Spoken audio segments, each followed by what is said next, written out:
അസ്സലാമു അലൈക്കും വറഹ്മത്തുള്ളാഹി വബറകാതുഹു. ബഹുമാനപ്പെട്ട മുഅ്മിനീങ്ങളെ, നമ്മൾ പറഞ്ഞുകൊണ്ടിരിക്കുന്നത് ഹബീബായ റസൂലുള്ളാഹി സ്വല്ലല്ലാഹു അലൈഹി വസല്ലം തങ്ങൾ മൽഹറാണ്, മൽഹറിൽ ഹഖാണ്, മൽഹറിൽ അത്തമാണ് എന്നാ പറഞ്ഞുകൊണ്ടിരിക്കുന്നത്. അവിടുത്തെ പേര് പറഞ്ഞാൽ അള്ളാഹുവിൻ്റെ പേര് പറഞ്ഞു, മലായിക്കത്തീങ്ങളുടെ പേര് പറഞ്ഞു, അവിടുത്തെ പിൻഗാമികളായ ലാഹിറിലും ബാത്തിലുള്ള ഖലീഫമാരുടെ പേര് പറഞ്ഞു, മഹാന്മാരുടെ നേതാക്കന്മാരായ ഇമാമീങ്ങളുടെ പേര് പറഞ്ഞു, വരാൻ പോകുന്ന സർവ്വ ഔലിയാക്കളെയും പേര് പറഞ്ഞു, സർവ്വചരാചരങ്ങളുടെയും പേര് പറഞ്ഞു. കാരണം ഇതൊക്കെ ആ പൊന്നൂറ് കൊണ്ടാണ് സ്തുതിക്കപ്പെടുന്ന സർവ്വ സിഫത്തുകളും പേരുകളും ഉൾക്കൊണ്ടു ആ പേര് നമ്മൾ പറഞ്ഞുകൊണ്ടിരിക്കുന്നത്. നമ്മൾ മനസ്സിലാക്കുന്നത് വെച്ചാൽ അള്ളാഹു ആണ് ലാഹിർ, മൽഹറാണ് മുഹമ്മദ് റസൂലുള്ളാഹി സ്വല്ലല്ലാഹു അലൈഹി വസല്ലം. അള്ളാഹിന്റെ മൽഹർ ഹബീബായ റസൂലുള്ളാഹിങ്ങളാണ്.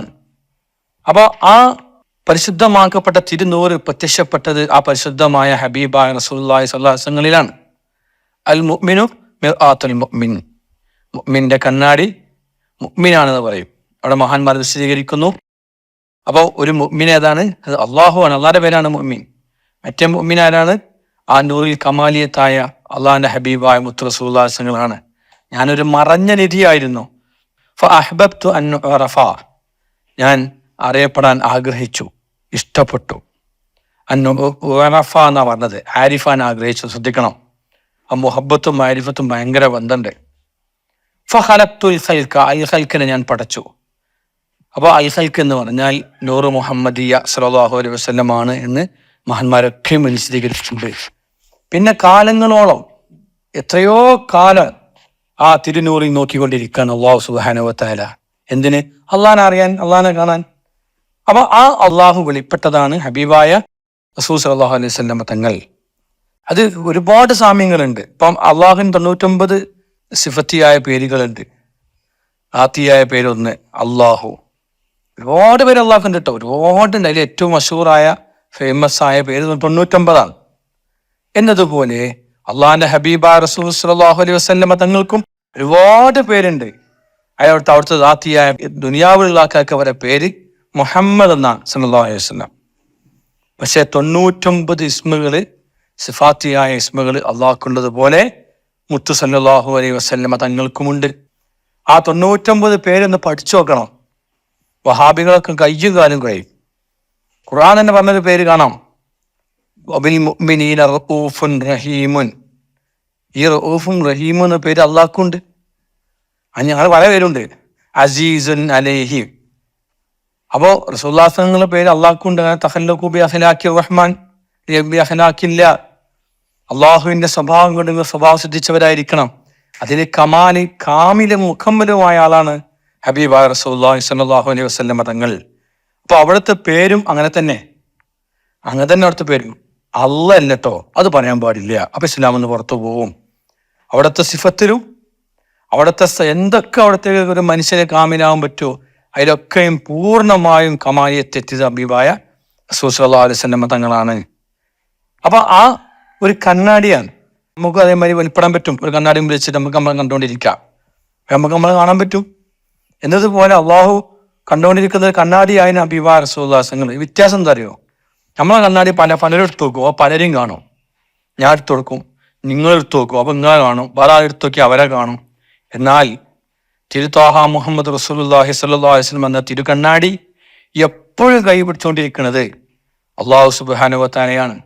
സദാസമയം അള്ളാഹിന്റെ ഹബീബ് റസൂലുള്ളാഹി സ്വല്ലല്ലാഹു അലൈഹി വസല്ലം സദാസമയം ആ കണ്ണാടി അള്ളാഹുവിലേക്ക് മാത്രം തിരിച്ചു വെച്ചിട്ടുള്ളൂ. എന്നു മുതൽ ലോകം പടക്കുന്നതിന് മുമ്പ് ആ നൂറായി നിൽക്കുന്ന കാലത്തും ഇനി എല്ലാം അവസാനിച്ചിട്ട് ബാക്കിയാവുന്ന കാലത്തും വരാൻ പോകുന്ന ഏതൊക്കെ ലോകമുണ്ട് ലോകത്ത് മുഴുവനും അങ്ങനെ തന്നെ, അതിനൊരു മാറ്റമില്ല. അതാണ് മൽഹറുൽ ഹഖി വ മൽഹറുൽ തമ്മി ത്വാഹ മുഹമ്മദ് റസൂലുള്ളാഹി എന്ന് പറയാനുള്ള കാരണം. ഇനി റസൂലുള്ളാഹി തങ്ങൾ എങ്ങനെയൊക്കെ ദാത്തിലും സിഫത്തിലും അഫ്ആലിലും എന്താണ്? ഹബീബായ റസൂലുള്ളാഹി തങ്ങൾ മൽഹറാണ്. ഹബീബായ റസൂലുള്ളാഹി തിരുദാത്തിലേക്ക് നോക്കിയാൽ നമുക്ക് അള്ളാഹുവിന്റെ തിരുദാത്തിനെ കാണാം. അള്ളാഹു മനസ്സിലാക്കാൻ തൗഫീഖ് ചെയ്യട്ടെ. ആ വിഷയം നമുക്ക് അങ്ങനെ ചർച്ച ചെയ്യാൻ പാടുള്ളൂ, അവിടെ നിർത്തണം. ഇനി സിഫത്തിലേക്ക് നോക്കിയാൽ, അവിടുത്തെ സിഫത്തിലേക്ക് നോക്കിയാൽ അത് അങ്ങനെ തന്നെ അള്ളാഹുവിന്റെ തിരുസിഫത്തിന്റെ കമാലിയത്ത് നമുക്ക് അവിടെ കാണാൻ പറ്റും. അള്ളാഹിനെ കാണാനുള്ള ഓപ്ഷൻ നമുക്ക് ഇല്ല. എന്നാൽ അള്ളാഹുവിന്റെ കാഴ്ച അത് തിരു ത്വാഹ റസൂലുള്ളാഹിയുടെ കാഴ്ചയാണ് എന്ന് മഹാന്മാര് പഠിപ്പിച്ചിട്ടുണ്ട്. അപ്പൊ അവിടുത്തെ സിഫത്തിലേക്ക് നോക്കിക്കഴിഞ്ഞാൽ, അവിടുത്തെ സ്വഭാവത്തിലേക്ക് നോക്കിക്കഴിഞ്ഞാൽ അള്ളാഹുവിന്റെ സ്വഭാവം കണ്ടെത്താം. അതുകൊണ്ടാണ് നിങ്ങൾ എൻ്റെ ഹബീബിനെ ഫത്തബിഊനി യുഹ്ബിബുകുമുല്ലാഹ്, നിങ്ങൾ എന്നെ പിൻപറ്റിയാൽ അള്ളാഹു നിങ്ങൾ ഇഷ്ടപ്പെടും എന്ന് ഹബീബായ റസൂലുള്ളാഹി പഠിപ്പിക്കാൻ കാരണം, അള്ളാഹിനെ നിങ്ങൾ സ്നേഹിക്കും. ഇൻ കുന്തും തുഹിബ്ബൂനല്ലാഹ്, അള്ളാഹിനെ നിങ്ങൾ മുഹബ്ബത്ത് വെക്കുന്നുണ്ടെങ്കിൽ ഇത്തബിഊനി, എന്നെ പിൻപറ്റണം. എങ്ങനെ? സിഫാത്ത് അഫ്ആല് എന്തൊക്കെ ഉണ്ടോ ഇതൊക്കെ അവിടെ നിന്ന് അനങ്ങിയാൽ നമ്മൾ അനങ്ങണം. അനങ്ങരുത് എന്ന് പറഞ്ഞാൽ അനങ്ങരുത്, അങ്ങനെ തന്നെ അത് പോകേണ്ടത്. അപ്പൊ അവിടുത്തെ സിഫത്ത് കണ്ടാൽ, അവിടുത്തെ സ്വഭാവങ്ങൾ കണ്ടാൽ അത് അള്ളാഹുവിന്റെ തിരുസ്വഭാവം നമുക്ക് കാണാൻ പറ്റും. അതുപോലെ അവിടുത്തെ പ്രവർത്തനങ്ങൾ, അവിടുത്തെ ചലനങ്ങൾ എല്ലാം അള്ളാഹുവിന്റെ പ്രവർത്തനങ്ങളായിട്ട് കാണണം. അങ്ങനെ തന്നെയാണ് അവിടുന്ന് ചെയ്തതൊക്കെ സുന്നത്ത്. എന്താ കാരണം? അവിടുന്ന് അനങ്ങിയത്, സംസാരിച്ചത്, മൗനം നൽകിയത് വരെ സുന്നത്ത്. അവിടുത്തെ ഒരു മൗനം പോലും പരിശുദ്ധമായ ദീനാണ് എന്ന് മനസ്സിലാക്കണം. ഇതാണ് മഹാന്മാര് പഠിപ്പിച്ചത്. അപ്പൊ അവിടുന്ന് എന്നൊരു കണ്ണാടിയാണ്. അവിടുത്തെ ആര് കണ്ടാലും അവൻ അള്ളാഹുവിനെ കണ്ടുകൊണ്ടിരിക്കുന്നത്, റസൂലുള്ളാഹികൾ അല്ലല്ല. പക്ഷേ അള്ളാഹു വെളിപ്പെട്ടത് ആ തിരു കണ്ണാടി തിരുനൂറിലാണ് എന്ന് മഹാന്മാര് പഠിപ്പിക്കുന്നു. അപ്പൊ നമ്മൾ മനസ്സിലാക്കേണ്ടതെന്ന് വെച്ചാല് ഇതാണ് മശായിഖന്മാരെ പഠിപ്പിച്ചത്. അതായത് അള്ളാഹുവിനെ കാണാനും അള്ളാഹു പറഞ്ഞത് കേൾക്കാനും അള്ളാഹിന്റെ ദീന് മുറുകെ പിടിക്കാനും ഒരേ ഒരു മാർഗം അത് മുഹമ്മദ് റസൂലുള്ളാഹി സല്ലല്ലാഹു അലൈഹി വസല്ലമ തങ്ങളാണെന്ന് പറയാൻ കാരണം, ഫനാ ഫില്ല എന്ന വിഷയം, അള്ളാഹുവിൻ ഫനാ എന്ന വിഷയത്തിൽ ഇനി ആൾക്ക് കഴിയൂല, ഇതുവരെ കഴിഞ്ഞിട്ടില്ല. ഹബീബായ റസൂലുള്ളാഹി തങ്ങളാണ്. അത് അള്ളാഹു അങ്ങനെ ആക്കിയതാണ് ഹബീബുല്ലാഹി സല്ലല്ലാഹു അലൈഹി വസല്ലമ തങ്ങളെ. അപ്പം പൂർണ്ണമായും കമാലിയത്ത് വന്ന ആ പൊന്നൂറാണ്. അതുകൊണ്ടല്ലേ നേരില്ല എന്ന് പറയാൻ കാരണം, സൂര്യന് തണല് കിട്ടിയത് സൂര്യനേക്കാൾ പ്രകാശം ഉണ്ടായതുകൊണ്ടല്ലേ. അത്രയും പരിശുദ്ധമാണ് തിരുത്വാഹ റസൂലുള്ളാഹി സ്വല്ലല്ലാഹു അലൈഹി വസല്ലമ തങ്ങൾ.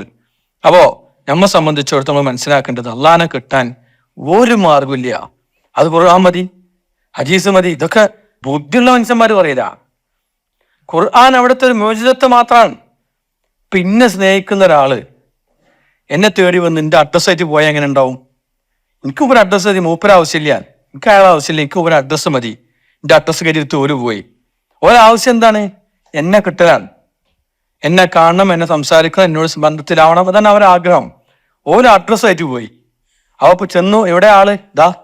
ഇതെന്താ അഡ്രസ്സ് കിട്ടിയ പോരെ. അപ്പൊ എന്താ പൊട്ടന്മാരെ നിങ്ങൾ ചെയ്തത്? ഞാൻ അയാളെ കൂട്ടി വരാനല്ല പറഞ്ഞത്, നമുക്ക് അഡ്രസ്സ് പോരെ, എന്തിനാ അയാളെ ആവശ്യം അത്? അപ്പൊ ഈ പോയ ആൾക്കാർക്ക് എന്തൊരു കുറവുണ്ട് മനസ്സിലാക്കണ്ടേ. എന്നതുപോലെ ഹബീബ റസൂലുള്ളാഹി ദലീൽ, ഒരു അഡ്രസ്സ് മാത്രമാണ് ഖുർആൻ. നിങ്ങൾക്ക് ഖുർആൻ മതി. ആ വ്യക്തിക്ക് സ്ഥാനം, അതൊരു പോസ്റ്റ്മാന്റെ സ്ഥാനം. എത്ര വൃത്തിയിട്ട മനുഷ്യന്മാർ എങ്ങനെ ഉണ്ടായിരുന്നാണോ? അത് പോസ്റ്റ്മാന്റെ സ്ഥാനം എന്ന നിലക്ക് സ്വന്തം മാതാവിനെ പോലും, നമ്മളെ പെറ്റു വളർത്തിയ മാതാവിനെ പോലും അതൊരു ഗർഭപാത്രം എന്ന് പറയുന്ന കാലമായതുകൊണ്ടേക്കും. ഒരു ഏതെങ്കിലും ജീവികൾക്ക് അങ്ങനെ തോന്നുമോ? ഇല്ല, മനുഷ്യർക്ക് പ്രത്യേകിച്ച് തോന്നാൻ പാടുണ്ടോ? ചില മൃഗങ്ങളൊക്കെ അങ്ങനെ കാണാം. മനുഷ്യന്മാർക്ക് തോന്നാൻ പാടുണ്ടോ? ഉമ്മന്നല്ലേ. ഏത് ഇസത്തിലും ഒരു ഇസത്തിലും അതില്ല. അത് ഇപ്പൊ മാറ്റം വരാൻ തുടങ്ങിന്. അത് ഇസ്ലാമിലും വരുന്നുണ്ട്. ഉമ്മാനെ വരെ കല്യാണം കഴിക്കുന്ന ആൾക്കാരുണ്ട് ഇപ്പോ. പ്രേമിക്കും ഉമ്മാനെ. യൂറോപ്യൻ കൺട്രിയിലോ അമേരിക്കൻ കൺട്രിയിലോ കാണുന്നുണ്ട്. എന്നതുപോലെ പരിശുദ്ധമായ ദീനിലും അങ്ങനത്തെ ഒരു വിഭാഗം ഉണ്ടാകുന്ന ഈ വഹാബികള്, വൃത്തിയിട്ട മനുഷ്യന്മാര്. ഉമ്മ ഒരു ഗർഭപാത്രമായിട്ട് മാത്രം കാണുക.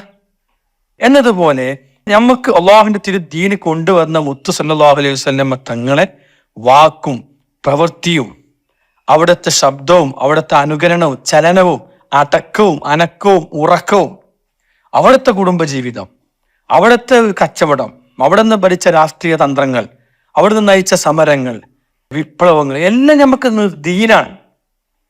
ആ ഒരു കർമ്മങ്ങൾ മാത്രം പിടിച്ചിട്ട് ആ പരിശുദ്ധമായ തിരുനൂറാകുന്ന അള്ളാഹുവിന്റെ വെളിപ്പെടലിലെ ചില അംശങ്ങൾ മാത്രമാണ് പുറത്തേക്ക് വന്ന കർമ്മങ്ങളൊക്കെ.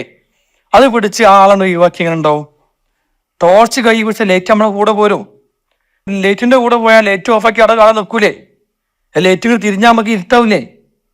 എന്ത് മനുഷ്യന്മാരവരൊക്കെ. അതുകൊണ്ടാ പറഞ്ഞത് ഹബീബ റസൂലുള്ളാഹില്ലാതെ ആ വ്യക്തി ഖുർആനേക്കാൾ സ്ഥാനം മുഹമ്മദ് റസൂലുള്ളാഹി സ്വല്ലല്ലാഹു അലൈഹി വസല്ലം തങ്ങൾക്കാണ്.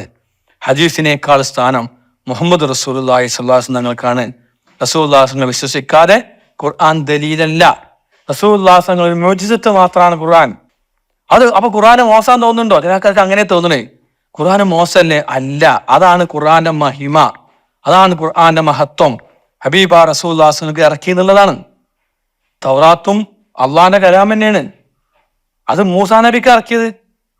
ഇഞ്ചീലും സബൂറൊക്കെ അള്ളാന്റെ കലാം. ഇനി കുറെ കലാമ് പറയുന്നുണ്ട്. അതില് ഹബീബുല്ലാഹി സ്വല്ലല്ലാഹു അലൈഹി വസല്ലം ഇറക്കി എന്നുള്ളത് കൊണ്ടാണ് അതിന് കമാലിയത്ത്, അതിന്റെ പൂർത്തീകരണം. അപ്പൊ ആ വ്യക്തി കണ്ട് ഒഴിവാക്കിയിട്ട് ആ ശബ്ദം പിടിച്ചെടുക്കുന്ന ഒരു കോലുണ്ടല്ലോ, അത് ഇസ്ലാമിലില്ല. അള്ളാഹിനെ കിട്ടാൻ, അള്ളാഹിനെ അനുസരിച്ചവനാവാൻ, അള്ളാഹുവിനെ ഇഷ്ടപ്പെട്ടവനാവാൻ, ഇപ്പൊ അള്ളാഹുവിന് വഴിപ്പെട്ടവനാവാൻ, അള്ളാഹു പറഞ്ഞത് അനുസരിച്ചവനാണ്, ഞാൻ അള്ളാഹ്ക്ക് വേണ്ടി ത്യാഗം ചെയ്തവനാണ് എന്നൊക്കെ പറയണമെങ്കിൽ അതെല്ലാം തന്റെ ഹബീബായ മുഹമ്മദ് റസൂലുള്ളാഹി സ്വല്ലല്ലാഹു അലൈഹി വസല്ലമ തങ്ങൾക്കായിരിക്കണം എന്ന് പടച്ചോൻ നിബന്ധന വെച്ചു. അതിനപ്പുറം ചിന്തിക്കേണ്ട ആവശ്യം ഒരു മുസൽമാനില്ല, ഉണ്ടാകാൻ പാടില്ല. അള്ളാഹു നമ്മളെ കാത്ത് രക്ഷിക്കുമാറാവട്ടെ. ആമീൻ.